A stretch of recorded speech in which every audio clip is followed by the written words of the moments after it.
Hola, hola, ¿me escuchan?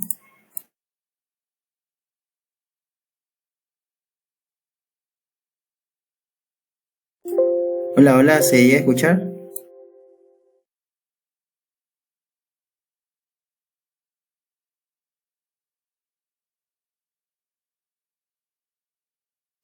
Sí, Ausi, se escucha.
Hola, hola, ahora sí me escuchan.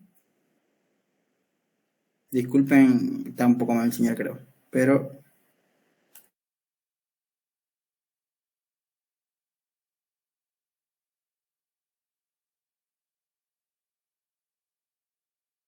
los que puedan, por favor, prendan su cámara. Ahorita enciendo la mía, vamos a empezar a avanzar lo que va a ser el tema hoy día. ¿Ya? Esto es para terminar lo que vendría a ser el temario de patología de hígado y vía biliares. Ya que vamos a avanzar. Gracias, Tapanache. Gracias. Bien, ok. Los que prendan su cámara van a tener punto extra ya. Bien, ok. No sé si se puede ver. Bien, Tapanache, después de tiempo está, ¿no? Usted en la clase. Ok, bien.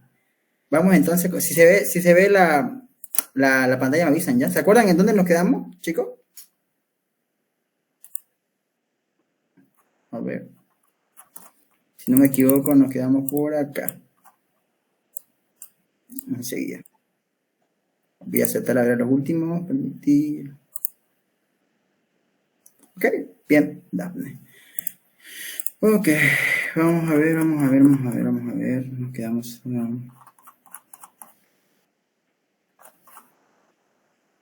¿Dónde está? Lesión de la vena porta. ¿Dónde está el síndrome de Burchard? Eso quiero explicarle porque es un tema muy importante. Ujú. Ok, vamos a seguir aquí. Vamos a empezar aquí. ¿Dónde va a ser?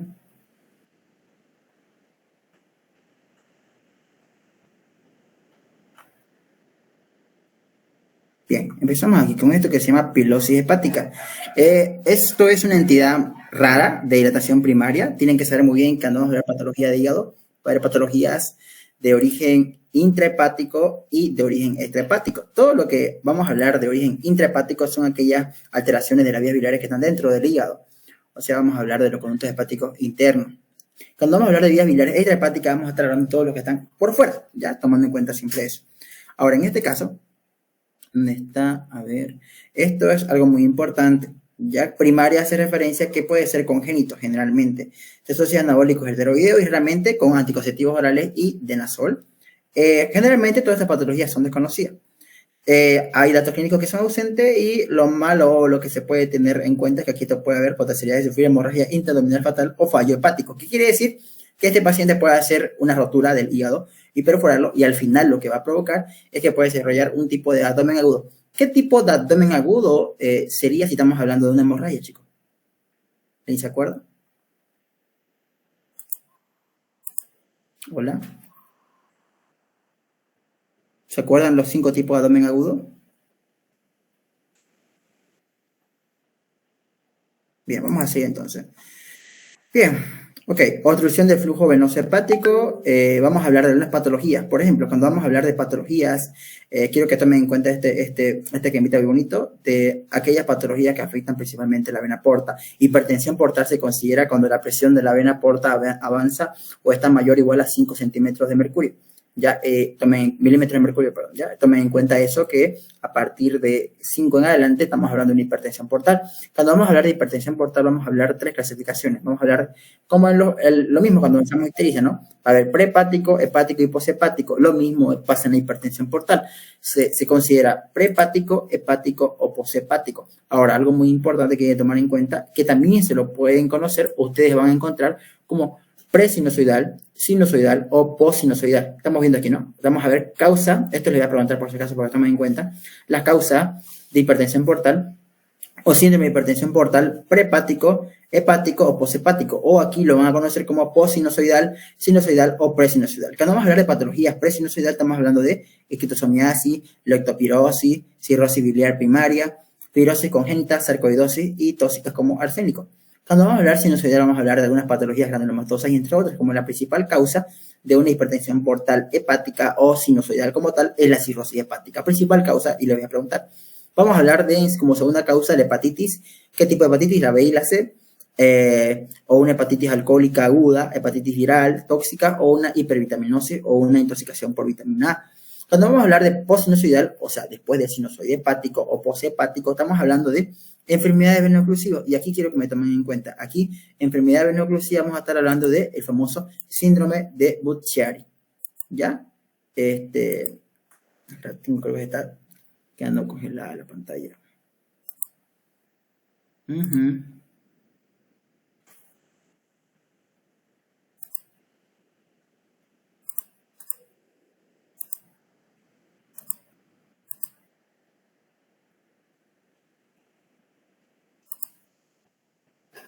A ver.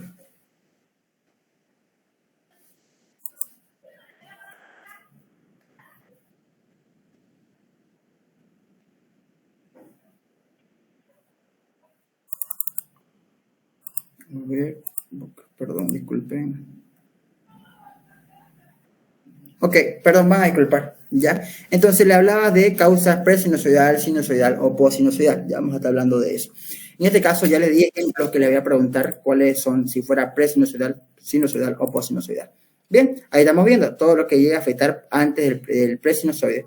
Aquí tenemos otra característica. ¿Cómo está formada la vena porta? Está formada por lo que vendría a ser la vena esplénica, la vena mesentérica superior y la vena mesentérica inferior, por lo cual está formando principalmente la vena porta.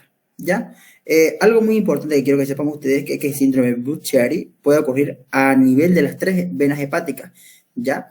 Puede afectar por arriba, por abajo o por cualquier lugar. Pero quiero que tomen en cuenta esto de aquí que les voy a subrayar. Los estudios recientes afirman que el lugar más común donde va a haber trombosis en este síndrome de Budd-Chiari va a ser en la vena hepática y la vena cava inferior. Pregunta de examen, son los 2 lugares principalmente donde está afectado o donde va a ocurrir una trombosis por este famoso síndrome de Budd-Chiari. ¿Ya? Ok. Vámonos ahora sí a lo que vendría a ser... Voy a compartir. Me avisan si se ve el documento. Voy a compartir enseguida un documento, una guía que tengo yo. Ok. No sé si lo pueden ver. Ya. Esta es mi guía de cirugía. Vamos a avanzar 2 temas muy importantes que esto ya avancé con el grupo 6 y quiero que ustedes sepan. Vamos a hablar de vías biliares. Vamos a hablar de 2 temas, de 4 términos muy importantes. Cuando vamos a hablar de vías biliares, vamos a hablar de unas vías biliares intrahepáticas y otras vías biliares extrahepáticas. Las vías biliares intrahepáticas son las que están dentro del hígado. Y de ahí se van ramificando y vamos a hacer así, descendiendo hasta formar el conducto hepático común. Como estamos viendo aquí, no sé si lo pueden observar. Aquí estamos viendo el conducto hepático derecho. Bueno, este es el hepático común, ¿no? Pero aquí está el derecho y el izquierdo, ¿no? Viceversa. Y estos conductos hepáticos derecho y izquierdo forman lo que vendría a ser el conducto hepático común. Este conducto hepático común se une con el conducto cístico, ¿ya? Y el conducto cístico es el que me comunica con la vesícula biliar. La vesícula biliar, su función es almacenar la bilis, que ustedes recuerden muy bien. Y de aquí va descendiendo, ¿no? Aquí ya lo vendría a ser el colédoco, y el colédoco tiene distintas porciones. Tiene una supraduodenal, una retroduodenal, pancreática y intraduodenal. Esas son las porciones del colédoco. ¿Por qué es muy importante que les tomen en cuenta esto, les recuerden este repaso anatómico? Porque según la disposición donde un cálculo, que es la principal causa de las patologías vías biliares, va a migrar o descender, va a ir a afectar cualquier parte de la vía biliar. Bien, vamos a hablar de colelitiasis. ¿Qué es una colelitiasis? Es la presencia, ya voy a dibujar aquí, es la presencia de piedritas aquí, ¿ya? Es la presencia de piedritas en lo que vendría a ser la vesícula biliar. Ya, eso es. Vamos a ver un ratito, voy a buscar refuerzo acústico posterior. Refuerzo acústico. Tengo. Descarga.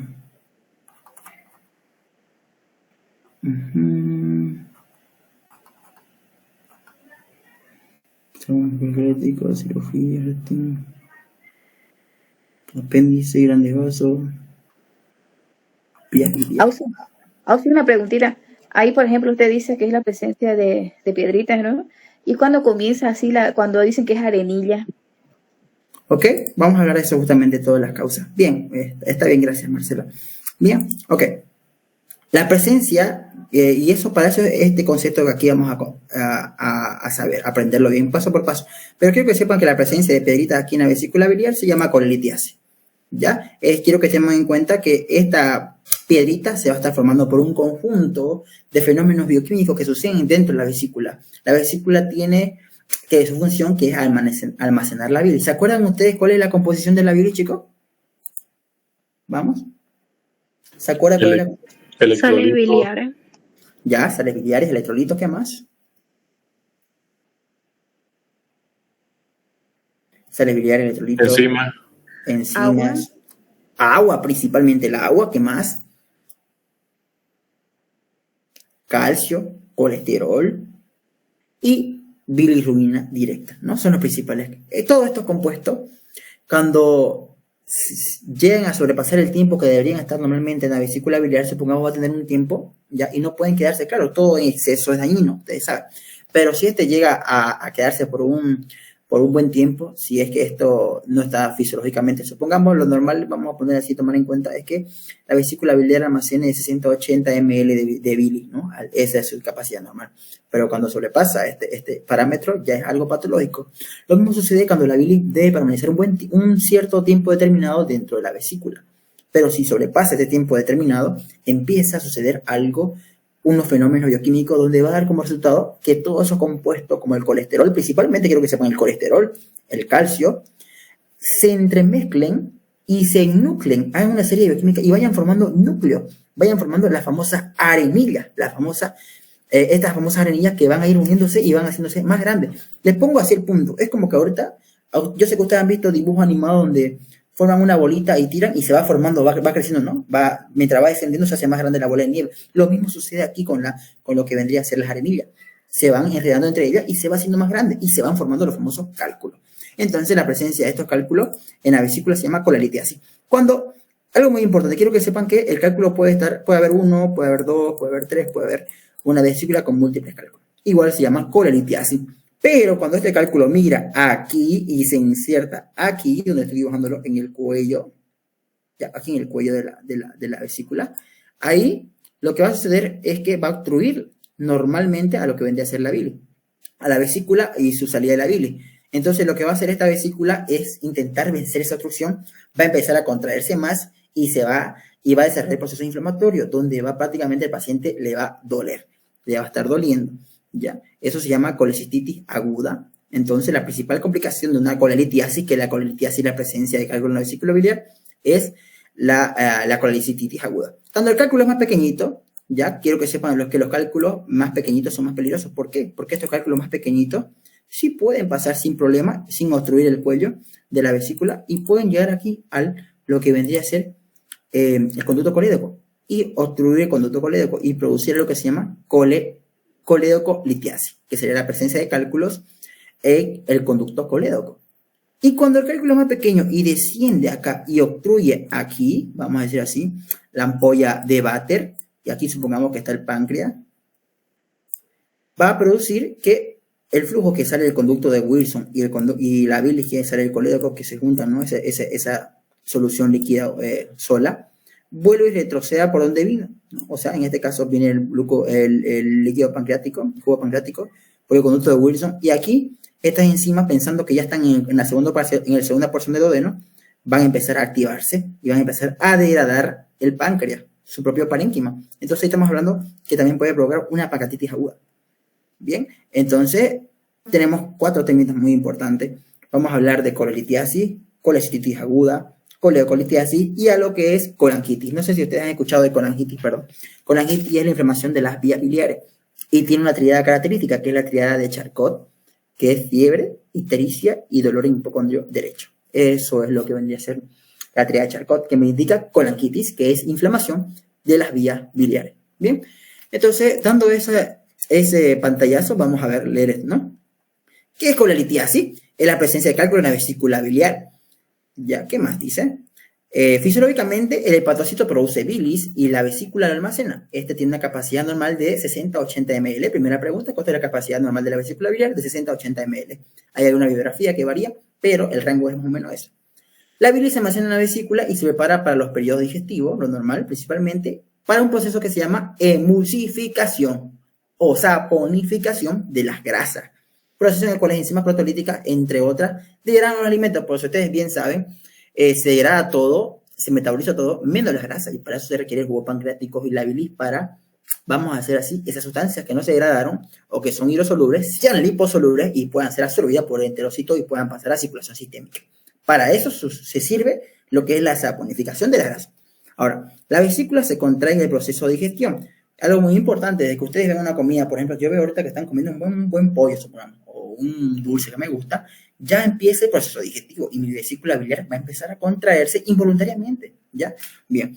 En el proceso de digestión, cuando hay presencia de alimentos por la acción de hormonas a través de la vía de inervación del vago que inerva la vesícula, algo muy importante, la vesícula se va a contraer más de lo normal cuando nosotros consumamos alimentos que tengan alta cantidad en alimentos grasos, en grasa. Cuando ustedes comen demasiada grasa, la vesícula biliar se contrae más porque se van a necesitar más bilis para poder emulsificar todas esas grasas, ¿no?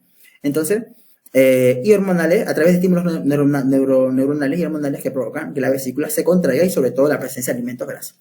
Bien, eso principalmente sobre esto, ¿ya? Ahora, ¿cuál es la teoría que me preguntaba Tapanache? Y está muy bien. Esta es la teoría que se tiene más. Hay muchas teorías de la formación de los cálculos en la vesícula biliar. Quiero que sepan que en cada lugar donde se van a formar los cálculos, cada lugar tiene su fisiopatología. Pero de que comparten algo común, claro, comparten en común que es por la éstasis de sustancias en un lugar determinado, que sería la etiología principal de la consecuencia de nucleación de estos cálculos, ¿ya? Y la formación de estos cálculos. Bien, entonces, la vesícula biliar forma cálculos en su interior, aún no se sabe la etiología directa. Hay muchas hipótesis, pero sí se sabe los factores que van a predisponer. La formación de cálculos es un proceso bioquímico que se da en todos los componentes de la bilis, como por ejemplo, ¿cuáles son los componentes? Colesterol, bilirrubina. ¿Qué tipo de bilirrubina, chicos? Directa. Bien, directa, sales biliares, calcio, sodio, entre otros. Algo muy importante, quiero que sepan que que tomen en cuenta que las sales biliares están relacionadas con el prurito. Cuando hay cualquier patología de la vesícula biliar, donde vamos a decir, donde se quede por más tiempo la bilis en la vesícula o en el organismo, o esta sea reabsorbida, el paciente va a tener prurito. O sea que, si yo le llego a preguntar qué sustancia o qué componente de la bilis está asociado con el prurito en el paciente, usted me tiene que poner las sales biliares, ¿ya? Del principal compuesto que provoca prurito de la bilis son las sales biliares, ¿ya? Entonces, bien, entonces, tomen en cuenta esto. Ahora, estos que tienen que tomar en cuenta y la alteración de esta composición, como el colesterol y los ácidos grasos, son los principales factores que van a estar predisponiendo para...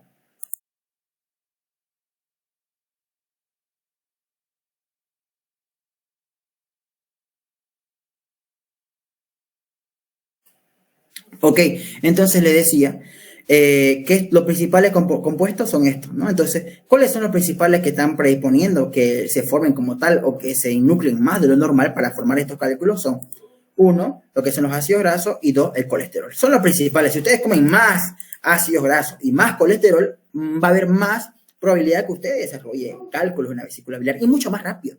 Por ejemplo, le pongo un ejemplo claro. Si usted va y se come un churrasco el domingo, ya supongamos que de por sí usted tiene la 4F de la formación de la colelitiasis, que sería, ¿se acuerdan cuál eran las 4F, chicos? Era mujer, que ya haya tenido hijos, ¿Ya? mayor de 40 años y que sea gordita. Bien, mujer, cuarentona, multípara y gordita, ¿no? Son los principales factores. Ya, supongamos que tiene los 4 factores y usted va y se come un churrascango con su full cerveza y usted ya amanece con dolor aquí a 2 días después de la vesícula biliar. Es un principal factor predisponente en que usted enuclee más. Mientras ustedes consuman más ácido graso y más colesterol, es más propenso que usted forme más rápido su cálculo. Imagínense si ya tenía un pequeño cálculo y si usted sigue con esa rutina o come demasiado en exceso ese tipo de compuestos que hace que se nuclee, el paciente va a desarrollar más rápido lo que vendría a ser los cálculos. Bien, tomar en cuenta esto. Bien, provocan que estos se nucleen, esta es la fisiología, estos cálculos se nucleen con calcio y otros formando como tal los cálculos. Ya esa es la teoría bioquímica.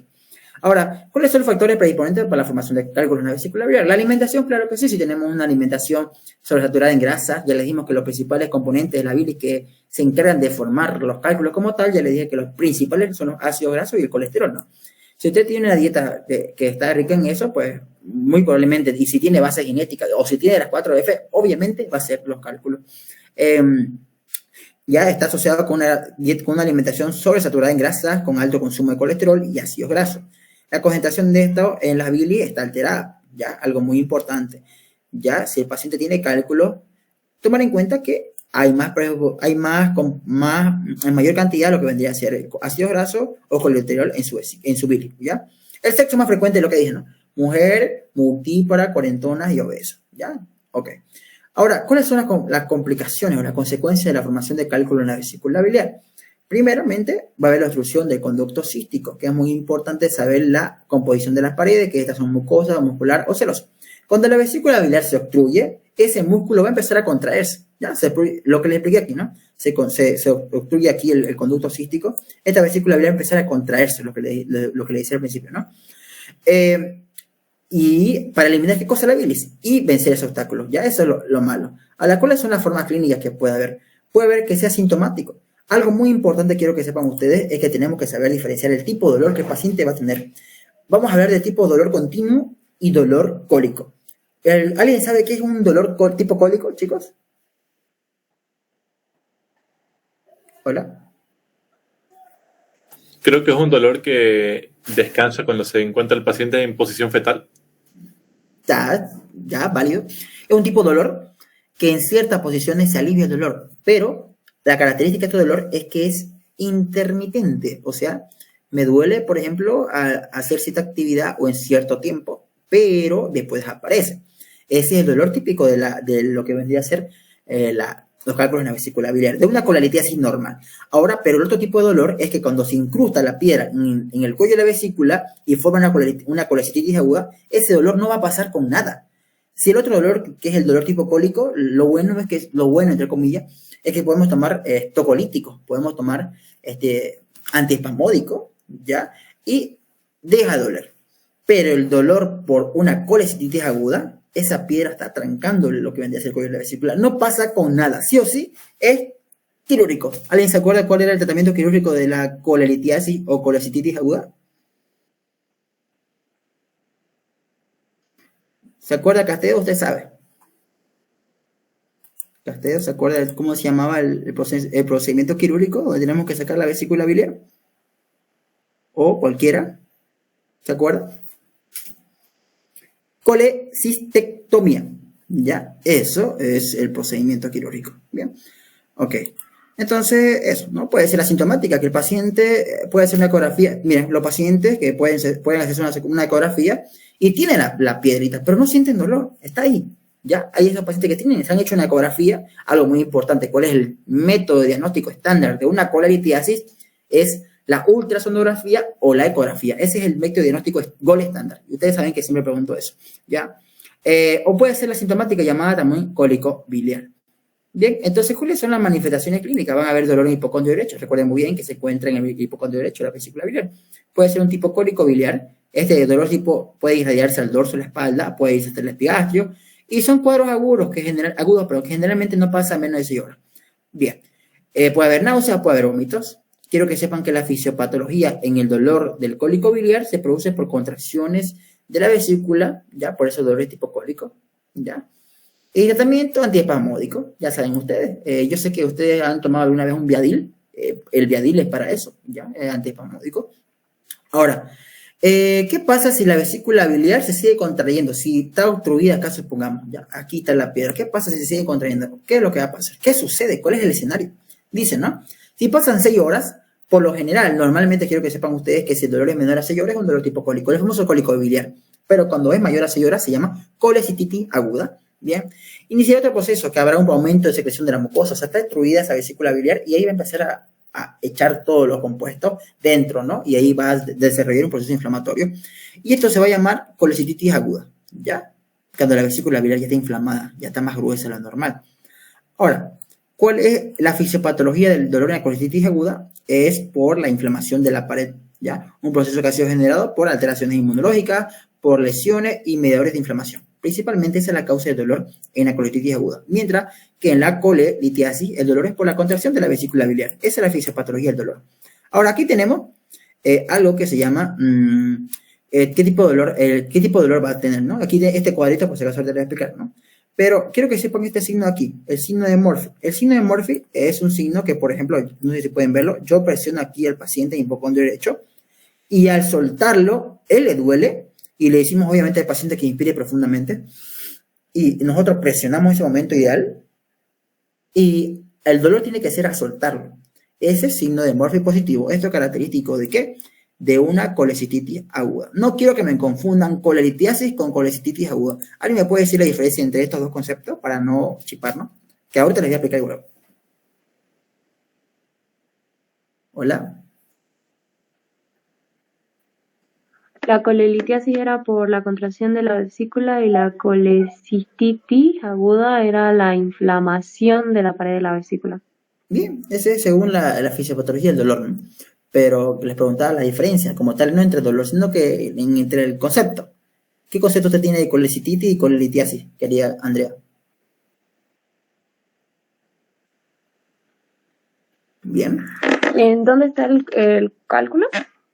Sí, exactamente, ¿dónde está el cálculo? Y que uno es la presencia de cálculo en la vesícula biliar y el otro está en el cuello de la vesícula, ¿no? Y ya es la inflamación de la vesícula. Bien, aquí este cuadrito se que le captura, ¿ya? Esto es la diferencia entre un cólico biliar y una colititis aguda. ¿Cómo ustedes van a diferenciar si de verdad esa persona tiene que ser operada de emergencia o si realmente solo está pasando por un cuadro de un cólico biliar? ¿Ya? Aquí. Ya, ¿cómo va a ser el dolor? Por ejemplo, aquí ustedes van a escuchar cólico biliar, es lo mismo que una colelitiasis. Ambos conceptos es lo mismo, para que tomen en cuenta. Entonces, hagan referencia que cólico biliar y colelitiasis es lo mismo. Y luego tenemos colecititis aguda. Tienen que tomar en cuenta que la complicación de una colelitiasis o cólico biliar es esto, ¿no? La colelititis aguda. Primero viene esto y luego viene esto si no se trata, ¿no? Bien. Sea cual sea la evolución, el paciente sí o sí va a desarrollar una colelititis aguda si es que tiene una piedra en la vesícula. Bien, el dolor como es en la colelitiasis o cólico biliar, el dolor tipo cólico, que quiere decir que ese dolor intermitente viene en cierto tiempo, en cierto momento y luego desaparece, mientras que el dolor en la colelititis aguda es continuo, o sea, la piedra va y se inserta al cuello de la vesícula y no se mueve por nada, y tenemos que ir sí o sí sacarle esa vesícula biliar porque va a seguir doliendo.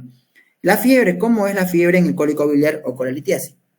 Ausente, no hay fiebre. En la colecistitis aguda, todo lo que es itis es inflamación, ¿no? Sí hay fiebre presente. Laboratorio, según la colelitiasis va a estar normal, pero en la colelititis aguda va a haber una leucocitosis. Si ustedes se dan cuenta, en la colelititis aguda va a estar todo asociado con procesos inflamatorios, ¿ya? ¿Cómo va a estar la evolución? Y esto es clave, por si yo le hago un caso clínico, ¿no? Menor a 6 horas es una colelitiasis, y si es mayor a 6 horas es una colecistitis aguda. ¿Qué vamos a ver en la ecografía? Las paredes van a ser delgadas en la colelitiasis, y en la colititis aguda son paredes engrosadas, ya está inflamada, ¿no? Y obviamente en la colelitiasis hay cálculo positivo. Y aquí en la colelititis aguda, Murphy ecográfico positivo. ¿Qué es Murphy ecográfico? No sé si ustedes pueden ver, a ver, no sé si se ve aquí, no se puede ver. Pero cuando ustedes van y se hacen una ecografía, hay como un manguito, ¿no? Que eso es lo que hacen prácticamente personas sobre el abdomen, van y lo van buscando, ¿no? Eso se llama transductor. Cuando el transductor presiona esta zona donde está la vesícula biliar, en el hipocondrio derecho, solamente hacer contacto al paciente le duele. Eso se llama signo de Murphy ecográfico, ¿ya? Bien, ahorita les quiero compartir voy a compartir una diapositiva donde prácticamente quiero que sepan ustedes algo muy importante sobre la ecografía. Ya, compartir.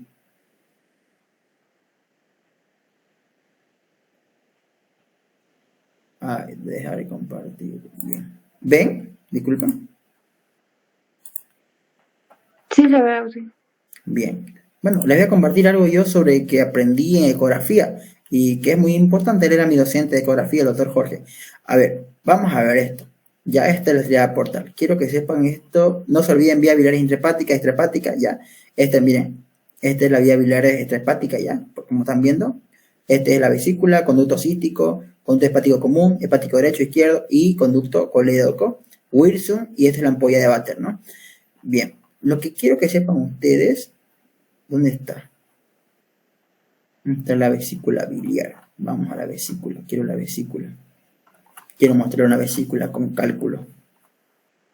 Bien, coledocolitiasis, no. Colangiocarcinoma, colangitis.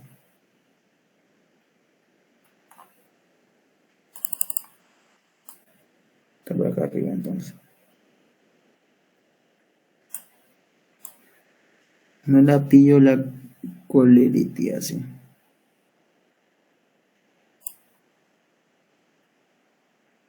Colangiocarcinoma. No lo pillo, ¿dónde está? Colangitis, patología carólica, cardiasis, colangiocarcinoma.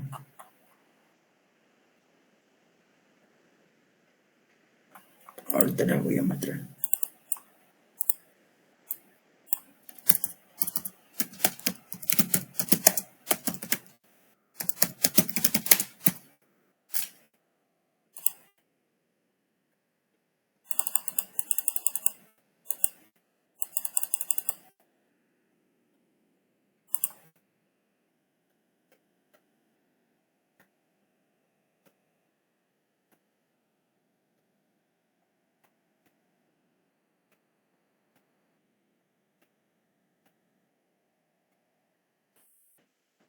Ya. ¿Pueden ver esta imagen, chicos? ¿La ven aquí? No sé si ven aquí. ¿Ven esta piedrita? Bien. Aquí, Sí, se ve. pónganme atención. Ya. Esto yo lo quise mostrar yo en clase, no recuerdo muy bien si era ustedes o eran los del C1. Aquí, esa piedrita, si se dan cuenta, está formando como una sombra. Ya, esta sombra acá. ¿La ven, no? El traductor está acá arriba, está generando energía o sonido, y el sonido se grafica así, en este color. Y cuando no hay obstrucción, se marca todo, ¿no? En este caso hay una obstrucción que obstruye el sonido. Esas son las piedritas. Algo característico de las piedritas, ya sean, o los cálculos, perdón, ya sea en el riñón, ya sea en la vesícula biliar, es que forman refuerzo acústico posterior. ¿Qué es un refuerzo acústico posterior?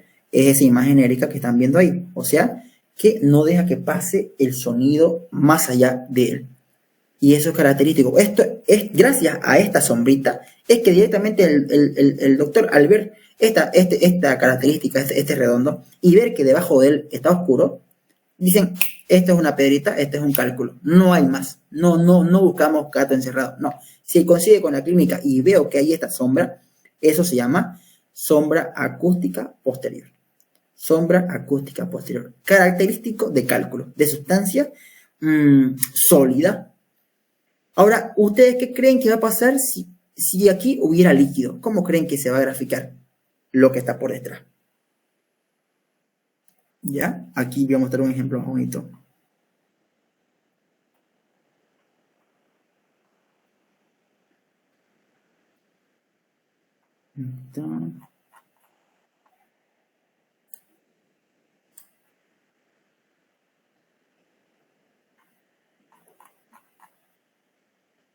Ya, no sé si pueden ver. Aquí está. Y aquí está mejor, más bonito. Ya, para que ustedes vean, me van a ver, me van a avisar si es que lo ven. Deja de compartir pantalla. ¿Ven esta imagen bonita de acá? Aquí está mejor. ¿Ven? Esto de aquí. ¿Ven, no? Esto es una piedra enorme. Ya está formando esto. Sombra acústica posterior. Característicos de cálculo, ya sea en la vesícula, a nivel renal. Ahora, si vamos a hablar de refuerzo acústico.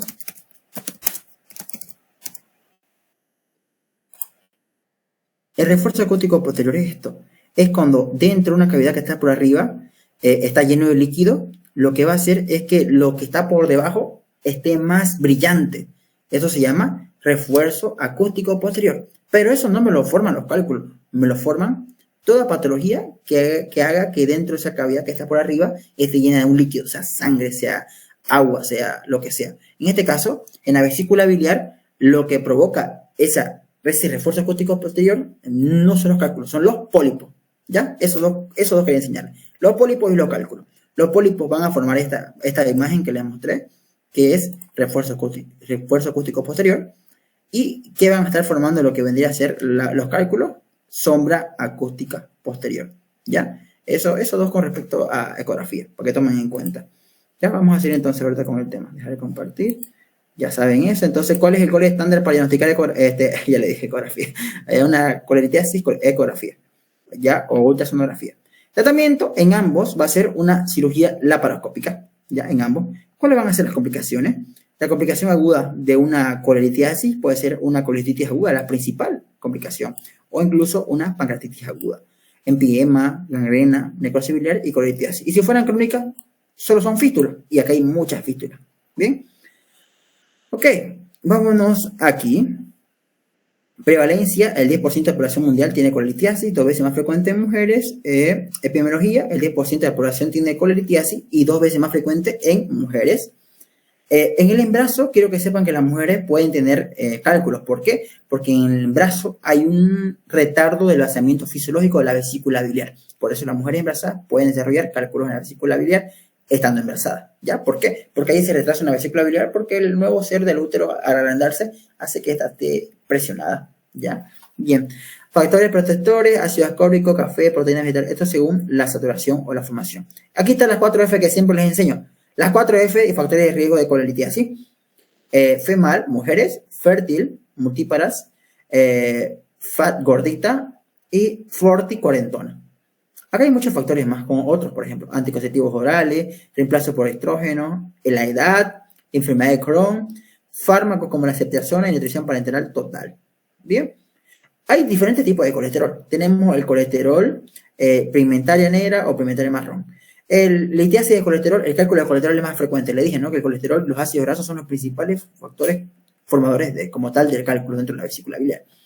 Luego tenemos la litiasis pigmentaria negra, que es compuesta por bilirubinato cálcico o compuesto por polímeros de calcio y cobre y mucina, principalmente en pacientes cirróticos o con hemólisis crónica.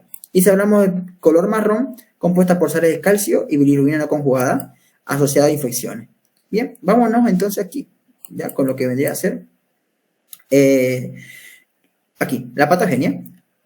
¿Cuáles son los 3 factores o las 3 teorías como tal para la formación de cálculo de formación de cálculo en la vesícula biliar? Estos son lo que vendría a ser las teorías. Disculpe, un poquito, disculpe.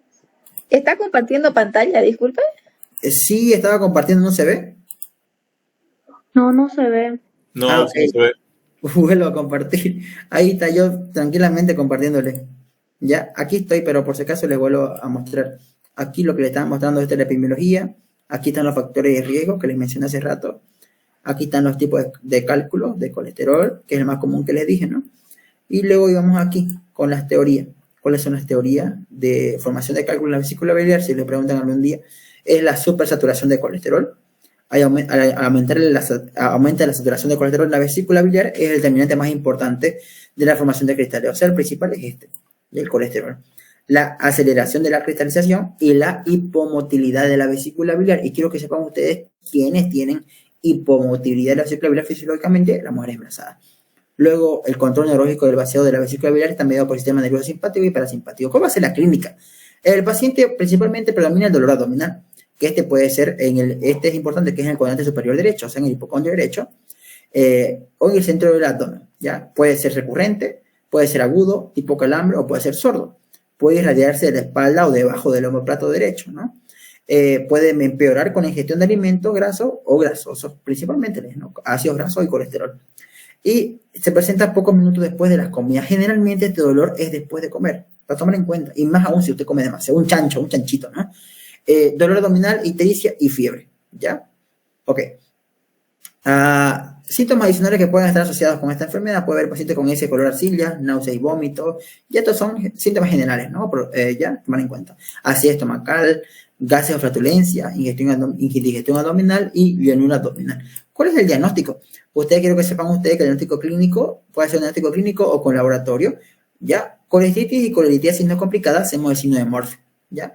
Lo que le decía, hacemos el paciente que inspire profundamente, presionamos justamente en el momento que inspira y aprovechamos meter nuestra mano y al presionar y soltar le va a doler. Masa en cuadrante superior derecho, y obviamente vamos a tener una masa que va a estar inflamada la vesícula biliar. Puede haber náusea y puede haber vómito. Y si es complicada, ya el paciente quiere decir que tiene la vesícula palpable, tiene una fiebre mayor a 39 grados centígrados y el paciente puede tener escalofrío o una inestabilidad hemodinámica, que puede estar indicándome tal vez que ya hay una perforación de la vesícula biliar. Bien, ¿qué laboratorio podemos meter? Biometría hemática, o sea, que sería un hemograma, ¿no? Leucocitosis, una proteína C reactiva que está elevada, ya, toman en cuenta. Ante la sospecha de fiebre y sospecha de proceso infeccioso médico, el cirujano debe solicitar un hemocultivo o cultivo de secreciones para ver si es que ya se complicó con una sepsis o con una peritonitis. Bilirrubina, nitrógeno urémico, no me acuerdo su otro nombre, creatinina y tiempo de protonina. Ahora, ¿cuál es el diagnóstico gold estándar de la colelitiasis? Es la ultrasonografía o la ecografía. Bien, ¿y qué vamos a ver ahí? Vamos a ver esto, ¿no? WES, que es pared, eco y sombra, principalmente, ¿no? Las paredes van a estar medio rosadas, hacemos una ecografía y forma esto, la sombra acústica posterior, característicamente. El método diagnóstico es ecografía, el gold estándar, eco, o también llamado ultrasonografía. Bien, tenemos otros estudios para apoyarnos, como una TAC, una colangioresonancia o una colangiopancreatografía retrografoendoscópica. Cualquiera de tres puede hacerlo, pero estas son más caras. Obviamente somos un país tercermundista y pues no nos da. Pedimos solamente, ¿qué vas a pedir? Ecografía, ¿ya? Y con la clínica, obviamente.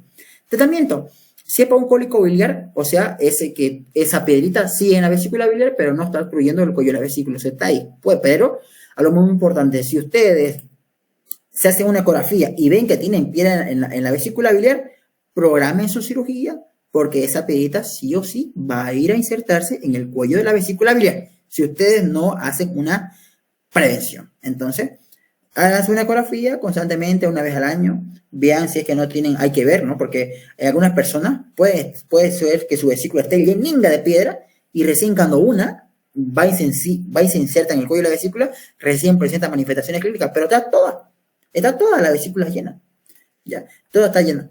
Y si hacen una ecografía, incluso no la pillan. Cuando la vesícula está llena de piedra, la ecografía no me sirve de mucho. ¿Por qué? Porque toda esa piedra, si les dije, ¿no? Si la vesícula biliar, le voy a mostrar, miren. Si le dije que la vesícula biliar forma, ¿qué se llamaba esto de aquí que formaba, chicos? ¿Esto oscuro qué se llamaba? Sombra acústica posterior. Muy bien, Castedo. Eso. Y también, imagínense, ya, y ustedes dirán, ¿cuál es la vesícula? Esta es la vesícula biliar, solo que está llena de piedra. Cuando la vesícula biliar, vamos a dejar aquí, ya, solo tiene un cálculo, esta parte desaparece, ya. Pero si imagínense si tiene el bolio, está lleninga, todo esto va a desaparecer y solo se pilla una parte de arribita. Y dicen, no pillo la vesícula biliar, no tiene vesícula. Y no es así, solo que como está lleninga de piedra, desaparece, esa sombra acústica se hace grande y desaparece la vesícula biliar en la ecografía, ¿ya? Entonces tomar en cuenta eso. Bien, para el tratamiento tratamiento como el cólico biliar podemos dar a AINES, ketorolaco, ya, damos 20 miligramos intravenosos, antiespasmódicos, por ejemplo, el sulfato de atropina, pero que puede ser a 600 microgramos, pero utilizan más frecuentemente en nuestro medio el ketorolaco, que se llamaba pues antiespasmódico, el Viadil. ¿Ya? El ketorolaco quita el dolor durante 30 minutos después. Hay que dar ibuprofeno, 400 miligramos vía oral para resolver el tratamiento inflamatorio. Profiláctico, siempre, como le dije, vayan a hacerse programen una cirugía, si es que tienen la posibilidad, programen una cirugía para hacerse la colecistectomía, que es el tratamiento definitivo, ¿no? ¿no? Colecistectomía abierta, que se hacía antiguamente.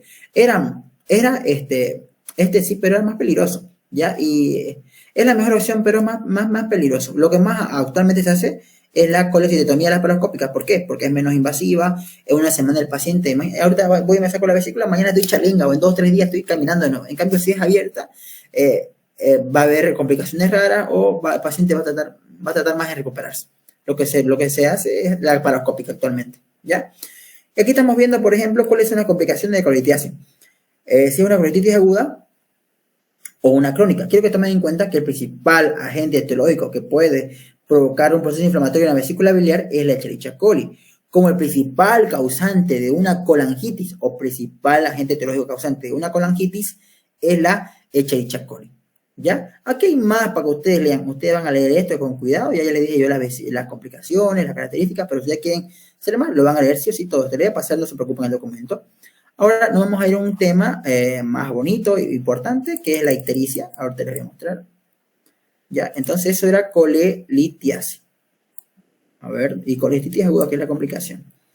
¿Dónde está? Bien, vamos a avanzar síndrome ictérico o ictericia, que es el último tema de hígado para ya entrar a masculino. Bien, saben muy bien que el glóbulo rojo tiene su ciclo de vida, 120 días, ya. Al destruirse libera la globina, la hemo y el grupo hemo, ¿no? Estas se convierten en aminoácidos y son reutilizados para la síntesis proteica, ¿ya? En cambio, el grupo hemo puede pasar con hierro por medio de transferina, la biliverdina y esta aquí se convierte en bilirrubina. Y ¿no? Por la media transferina, el hierro puede llegar a ser hasta el hígado en ferritina y luego en bilirrubina. Ya puede biotransformarse. No se olviden el tipo de pigmento que va a tener, ¿no? Ahora, este es un cuadro sintetizado de cómo es el metabolismo como tal de la bilirrubina, a partir de donde nace. ¿Qué es la ictericia? Es la coloración amarillenta de la piel, la esclera y la mucosa, como consecuencia de una elevación anormal de la concentración sérica de bilirrubina, que es la concentración sérica, concentración dentro de la sangre, vamos a decirlo así. Bien, fisiología. Metabolismo de los glóbulos rojos o bilirrubina. ¿Cuál es la fisiología? Este que invita que está acá, explicado acá, más bonito. El glóbulo rojo es una estructura de forma de cóncava, que en su composición tiene hemoglobina, cuya función principal es el transporte de oxígeno y dióxido de carbono. Vive 120 días. Es metabolizado por el sistema retículo endotelial del bazo. Una vez degradado el eritrocito, se libera hemoglobina y un grupo hemo, lo que está explicando que está aquí, ¿no? O sea, está más bonito explicado acá. Ahora, la hemoglobina es nuevamente metabolizada a los depósitos de proteína, o sea, es recaptada. El grupo hemo, al ser degradado, va a producir 4 grupos pirrólicos y estos van a formar hemosiderina. La hemosiderina se va a transformar por medio de procesos oxidativos en una bilirrubina indirecta. Hasta ahí vamos bien. Ya en sangre, esa bilirrubina indirecta, mediante una proteína transportadora, es llevada hacia el hígado, principalmente hacia el hepatocito. En el hepatocito, esta se incorpora, ¿ya? Y ahí se metaboliza y se excreta como bilirrubina directa. Cabe resaltar que dentro del hepatocito existen otros procesos, o sea, otras proteínas, o por medio de qué proteína se da este proceso, por la glucuronidtransferasa, ¿ya? Que estas van a hacer que la bilirrubina sufra un proceso de captación, conjugación y excreción. Esto es intracelular. Por medio entonces de qué proteína o qué enzima, porque recuerden muy bien que una enzima es una proteína de cuaternaria, ¿no? Por medio de qué enzima se transforma o se metaboliza la bilirrubina indirecta e indirecta por medio de la glucuronidtransferasa. Pregunta. Una vez excretada, la bilirrubina directa es eliminada mediante la bilis por las vías biliares. Ahora, quiero que tomen en cuenta, vamos a tomar 3 parámetros muy importantes. Cuando la bilirrubina está en sangre, por un aumento normal en hemólisis, esa es la ictericia prehepática. Cuando la bilirrubina es transportada por proteínas transportadoras hacia el hígado y en el hígado metabolizada de indirecta a directa, esa es la segunda estación, va a ser una ictericia hepática. Cuando ya se transforma en directa y se va hacia las vías biliares y se almacena en la bilis, la bilirrubina directa, esa sería la ictericia poshepática. Entonces, tomamos en cuenta esas estaciones. Bien, vamos a hablar una por una. Vamos a hablar primero de la primera estación. La primera estación se da en el vaso, ya cuando hay un incremento anormal de la hemólisis, dando como resultado un aumento de la bilirrubina indirecta. ¿Ya? Entonces, la primera estación, o también llamada ictericia prehepática, la causa aquí es que hay un aumento anormal en la hemólisis. Normalmente es que sí, va a haber hemólisis en mi cuerpo, va a haber, claro, fisiopatológicamente, 120 días hay hemólisis. Pero cuando aumenta más de lo normal por una causa patológica, ahí estamos hablando de lo patológico, ya es una ictericia prehepática, dando como resultado que aumente, ¿qué tipo de bilirrubina? La indirecta, claro, todo proceso que me desarrolle en que muera su eritrocito antes de lo esperado, o sea, un incremento normal en la hemólisis, ¿qué tipo de ictericia me va a dar? Una ictericia prehepática, bien, o de primera estación, si quieren entenderlo así. Ya recuerden muy bien que ya en sangre la bilirrubina, esta es transportada por proteínas transportadoras hacia el hígado, y en el hígado la bilirrubina se va a transformar en bilirrubina indirecta e indirecta. Y quiero que tomen en cuenta, como el hígado es el transformador, cuando hay un proceso hepático, ¿qué tipo de bilirrubina van a estar elevada? Ambas, porque ahí llega y ahí se transforma. Entonces la segunda estación es mi hígado. Sea en el hepatocito, llegan las proteínas transportadoras con un incremento de la bilirrubina indirecta. En el hígado ya hay bilirrubina directa porque esta estación se metaboliza en la misma. Recuerden muy bien. Por lo tanto, en la segunda estación, ambas bilirrubinas van a estar elevadas si es que estaría habiendo o existiendo un daño hepático. Bien. Entonces la fisiopatología aquí es una lesión hepatocelular. No se preocupen, acá hay un esquemita más bonito que les voy a explicar, pero quiero que ustedes vayan tomando en cuenta eso. Ahora, ¿cuál es la tercera estación? La tercera estación son las vías biliares extrahepáticas, donde es eliminada la bilirrubina directa en la bilis, ¿ya? Entonces, ¿qué tipo de bilirrubina va a estar elevada en un proceso de vías biliares? La bilirrubina directa. ¿Cuál es la fisiopatología? Una obstrucción en las vías biliares. Ya, eso es la tercera estación. Entonces, primera estación es, vamos a decir así, en el vaso. Segunda estación en el hígado. Y tercera estación, vías biliares. Bien. Ahora, ¿qué etiologías hay para que haya una patología o un aumento anormal o una alteración de la primera estación, segunda estación o tercera estación? O prehepática, hepática o poshepática. O que me aumente un incremento anormal de la hemólisis, o que me provoca un daño hepatocelular, o que me provoca una obstrucción en las vías biliares. Primera estación, incremento de la hemólisis. La fisiopatología es un aumento anormal en la hemólisis. ¿Quiénes me provocan un incremento anormal en la hemólisis? Plasmodium, anemia hemolítica, sepsis, transfusiones sanguíneas. Son las principales etiologías de que hay un aumento anormal en la hemólisis. Ya, esa es la fisiopatología de la primera estación. ¿Y qué tipo de bilirrubina va a estar elevada? La indirecta. Claro, porque todo lo que me provoque incremento anormal en la hemólisis, ¿qué tipo de bilirrubina va a estar elevada? La indirecta. Bien.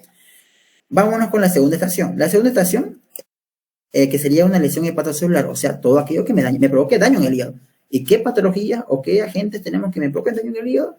Hepatitis viral, cirrosis hepática. Cuando hablamos de hepatitis viral, hablamos de hepatitis tipo B y tipo C. Bien.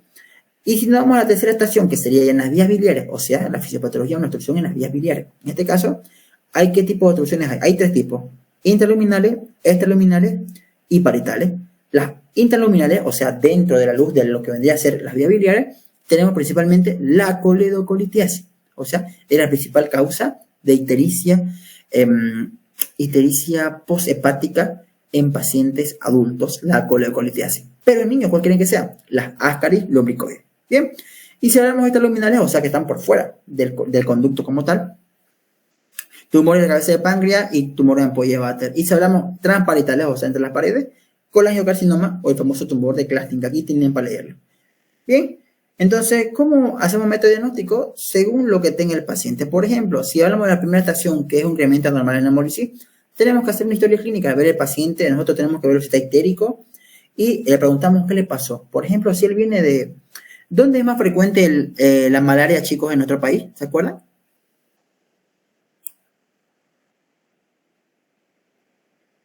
Farid, ¿te acuerdas de dónde es más frecuente la malaria o Castedo?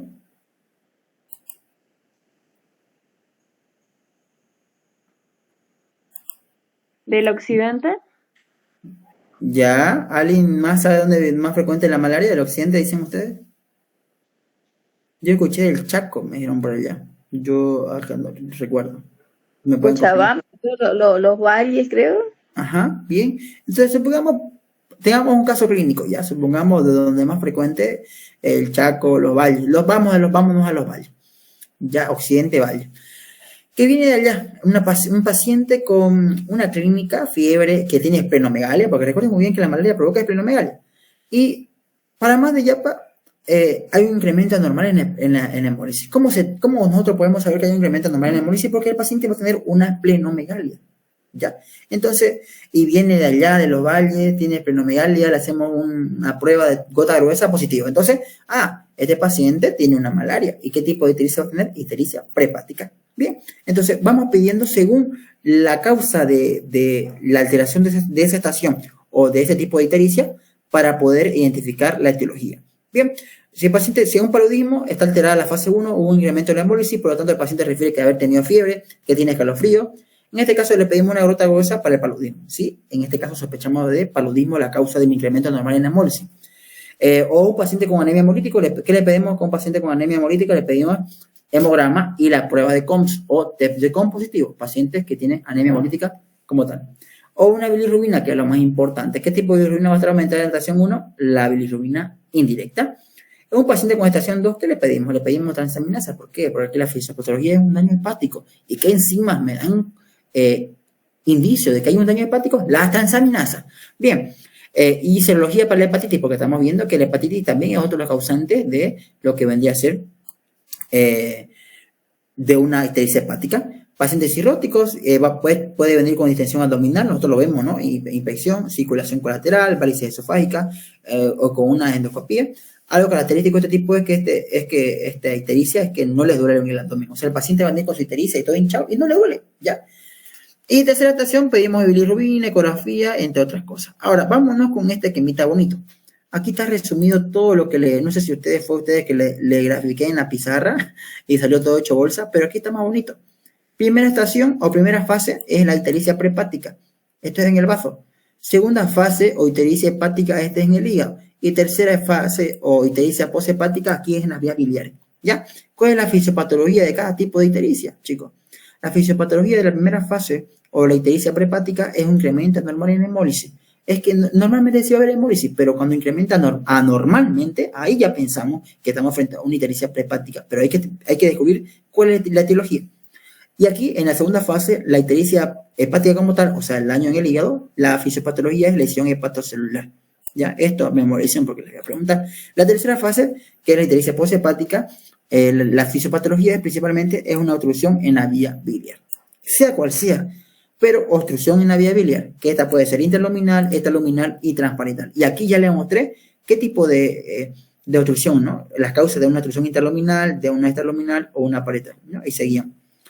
Ahora, ¿cuáles son las etiologías más frecuentes? Aquí, la más frecuente que provoca un incremento normal en la hemólisis. Tomen en cuenta ustedes la fisiopatología y buscan qué patologías o enfermedades me provocan esta fisiopatología. Y así se van a dar cuenta qué tipo de ictericia es. Facilito. Bien. Por ejemplo, prehepática, que ya sabemos que lo provoca el paludismo, anemia hemolítica, transfusión sanguínea, sepsis, entre otras. Y si hablamos de segunda fase, una hepatitis, BC, cirrosis hepática, carcinoma y fiebre amarilla. Y si hablamos de tercera fase, que es la fisiopatología de una obstrucción de vías biliares, vamos a principalmente pensar en cálculos en los adultos y escalenobercoides en los niños, ¿ya? Esto es intraluminal. Si hablamos de intraluminales, tumor de cabeza de páncreas, entre otras cosas, ¿no? Y si hablamos transparitales, colangiocarcinoma o tumor de Clastin. Algo muy importante que ustedes quiero que sepan para poder llegar al diagnóstico de su paciente es que tengan en cuenta según la fase, según la fisiopatología y según qué tipo de ictericia, lo que le va a dar prácticamente en qué fase están o en qué estación está es la bilirrubina, según ustedes la bilirrubina que van a estar evaluando. Si la bilirrubina solamente está elevada a la indirecta, entonces yo sé que hay patologías que solamente me hacen que se incremente anormalmente la bilirrubina indirecta. Y estoy hablando que estoy en la primera estación. Yo me acordé que la fisiopatología y la ictericia prehepática es que hay un aumento anormal en hemólisis. Y si hay un aumento anormal en hemólisis, va a haber más bilirrubina indirecta de lo normal. Entonces, pienso, ¿qué patologías me aumentan la hemólisis anormalmente? Me voy a paludismo, anemia hemolítica, transfusiones sanguíneas. ¿Me van entendiendo, no, chicos? ¿Ya? Buscando según su paciente. ¿Ya? Y si hablamos de la segunda estación, le dije que es en el hígado, y en el hígado llega como bilirrubina indirecta y se convierte en indirecta. En directa, perdón. Así que si hay un daño hepático, ambas bilirrubinas van a estar elevadas, ¿ya? Bilirrubina directa y bilirrubina indirecta, ¿ya? Entonces, ¿qué tipo de bilirrubina va a estar aumentada? Bilirrubina total. Y si hablo de tercera fase, la bilirrubina directa, porque ya se transformó la bilirrubina indirecta en directa, y entonces, cuando haya cualquier proceso obstructivo en las vías biliares, no me vayan a buscar bilirrubina indirecta, porque no va a estar eso elevado. Lo que va a estar elevado va a ser la bilirrubina directa, no es más. Y obviamente pueden acompañarlo de aquí de fosfatasa alcalina. Fosfatasa alcalina. Bien. O si fuera lipasa, si es que sospechan de una pancreatitis. ¿Ya? O una lipasa y amilasa. Eso es para la pancreatitis. ¿Ya? ¿Y cómo van a estar las manifestaciones clínicas? Según la causa, según la patología o etiología frecuente, va a estar lo que vendría a ser las manifestaciones clínicas. Por ejemplo, si fuera paludismo, el paciente va a tener fiebre, esplenomegalia, si es sepsis, fiebre, peritonitis. Si fuera incompatibilidad de grupo sanguíneo antecedente de transfusiones sanguíneas. Si fuera hepatitis, la tirada característica, ¿no? Ictericia, fiebre y acolia, ¿no? Ictericia, coluria y acolia, perdón, ¿no? Esta es la tirada característica de la hepatitis B, ¿no? Y si fuera la cirrosis hepática, paciente con varices esofágica, distensión abdominal. Entonces, según la etiología del paciente, va a tener sus manifestaciones clínicas, pero nosotros tenemos que hacer énfasis en qué tipo de bilirrubina va a estar elevada y según la causa de esa ictericia. Entonces, cuando ustedes vayan a lo que vendría a ser el hospital y ven a su paciente amarillo, tenemos que identificar qué tipo de ictericia tiene. Yo sé ya que tiene ictericia, pero quiero saber de cuál es la causa de su ictericia. Entonces, hago administración, primera, segunda, tercera, y voy a averiguar. Voy y le pregunto, ¿usted de dónde viene? ¿Hace cuánto está así? ¿O por qué vino? Y ya según los datos que me dé, ya yo voy a clasificarlo en si está en la primera fase, en la segunda fase, tercera fase. Bien, entonces me ubico con las manifestaciones clínicas. El paciente va a tener dolor abdominal, ictericia, acolia, entre otras cosas, pero todos los pacientes que tienen una obstrucción de vía biliar, lo que va a presentar es que tenga ictericia, acolia y coluria, y dolor abdominal, principalmente. ¿Qué laboratorio voy a pedir? Si el paciente tiene paludismo, le pido botarhueso. Si el paciente tiene incompatibilidad de VIH, le pedimos hemograma. Si el paciente tiene anemia autoinmunitaria, le pedimos test de COMS, entre otras cosas. Si el paciente tiene un daño hepático, le pedimos por hepatitis, entre otras, le pido, o por cirrosis, le pido transaminasa. Si el paciente tiene hepatitis, le pido serología para hepatitis. Si el paciente tiene una patología de vías biliares o una obstrucción de vías biliares, principalmente, como yo diagnostico, con una colangioresonancia que es menos invasivo. ¿Ya? Ojo, cuidado que se confundan ustedes, diagnosticar con una que me pongan ustedes ecografía o ultrasonografía. No, eso dejémonos para la vesícula biliar. Para vías biliares como el colédoco, pedimos colangioresonancia o pedimos colangiopancreatografía retrógrada. Lo que les mostré, había tres tipos de colangioresonancia, ¿no? Que están arriba, que los pueden revisar. Bien. ¿Y cuál es el manejo? En paciente que tiene la primera fase es clínico, paciente que tiene la segunda fase es clínico, pero si ya es una obstrucción en la vía biliar, no va a ser clínico. ¿Por qué? Porque está obstruido. De lo que le dé, un fármaco que le dé, no va a desobstruir. Sí o sí, el tratamiento es quirúrgico. Bien.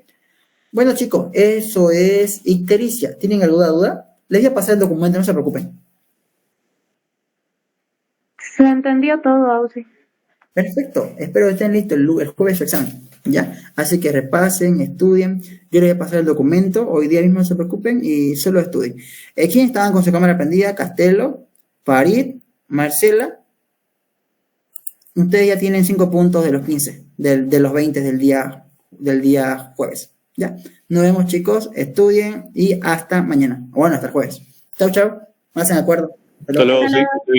Hasta luego.